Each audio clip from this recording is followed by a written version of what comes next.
आई, कुलगाम मध्ये 2 माणसं दहशतवादाची शिकार झाले म्हणते. हो, 31 जुलैला जम्मू काश्मीरच्या कुलगाम जिल्ह्यातील कलाम भागात छत्तीसगडचे 2 मजदूर विटाभट्टीत काम करत होते. तेवढ्यात एक सशस्त्र दहशतवादी तिथे आला. त्यांच्याशी काही वेळ बोलला, त्यांची वैयक्तिक माहिती विचारली आणि अचानक गोळीबारच केला. अच्छा, मग? गोळीबारात एका मजदूराचा जागीच मृत्यू झाला, दुसरा गंभीर जखमी झाला. रुग्णालयात उपचाराच्या दरम्यान त्याचाही मृत्यू झाला. हल्ल्यानंतर सुरक्षा दलांनी संपूर्ण परिसरात वेढा घालून शोध मोहीम सुरू केली. या हल्ल्याचा नेमका उद्देश काय होता याची तपासणी अजूनही सुरू आहे. म्हणजे एका क्षणातच 2 कुटुंबांचा आधारच गेला.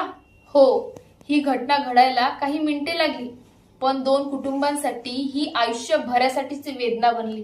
आई, पण असे हल्ले पुन्हा पुन्हा का होतात? सरकार याच्यावर काही स्ट्रिक्ट ऍक्शन नाही घेऊ शकत का? बघ, दहशतवादी हल्ले पूर्णपणे थांबवणं सोपी नसतं, पण अशा धोक्यांकडे सतत लक्ष देणं, गुप्त माहितींवर जलद कारवाई करणं आणि सुरक्षा अधिक मजबूत करणं खूप महत्वाचं आहे. राष्ट्रीय सभा, यात्रा आणि इतर कार्यक्रमांपेक्षा राष्ट्रीय सुरक्षेला प्राधान्य देणं जास्त महत्वाचं आहे.